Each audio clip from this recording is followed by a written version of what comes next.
système au basket a pour but la prise de position, trouver une position pour marquer un panier, bien sûr. Donc il y a deux types de systèmes.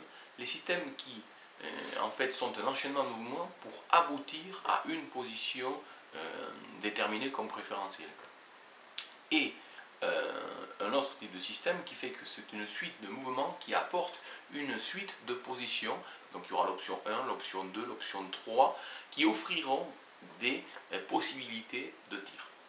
Bien évidemment, la deuxième solution est beaucoup plus riche puisqu'elle apporte plusieurs solutions alors que la première n'apporte qu'une. Si jamais ça ne marche pas, ben, dans l'option où il y a plusieurs options, il y en a peut-être une sur les plusieurs qui ont marché alors que s'il n'y en a qu'une, bon, ben, si elle ne marche pas, c'est mort.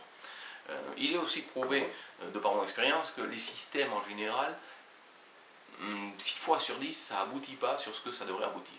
Alors on a tendance à dire, ben, autant ne pas faire de système. Ben, moi je suis favorable au système de jeu pour deux choses. Une, quand c'est un peu trop désorganisé, ben, on peut prendre la balle et dire bon tiens je vais poser un système, ça permet de ne pas réfléchir, de se mettre en position et de structurer quelque chose à un moment donné.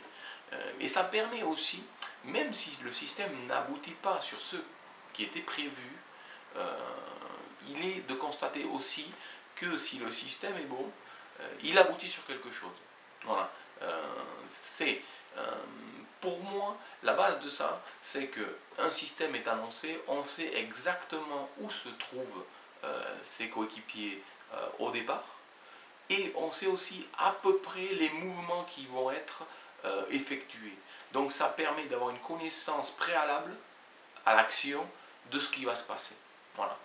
Et non, ça n'aboutit pas sur ce qui était prévu. Mais moi, pour avoir fait beaucoup de mise en place de systèmes et des matchs que j'ai pu effectuer, j'ai pu voir que le système apporte des solutions, même si ce n'est pas forcément les solutions attendues.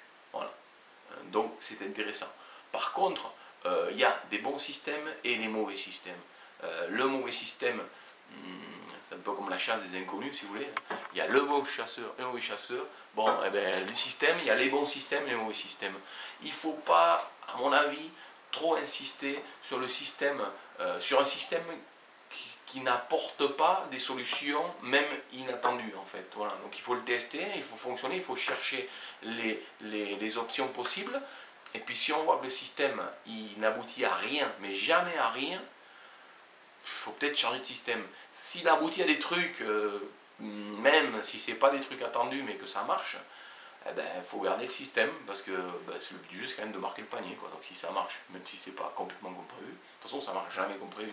Donc, voilà. Ou si jamais vous voyez, ça arrive, hein, moi j'ai déjà vu, dans un match, dans des trucs d'Euroleague, ou un système de fou, un truc où tu vois que les mecs ils font bam bam bim bam boum, 4-5 passes et taille à panier, et tu te dis waouh, ça c'est, je pense que c'était exactement ce qui était prévu.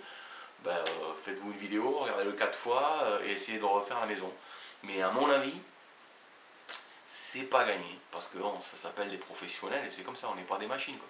Mais voilà, faites des systèmes, mais pas systématiquement.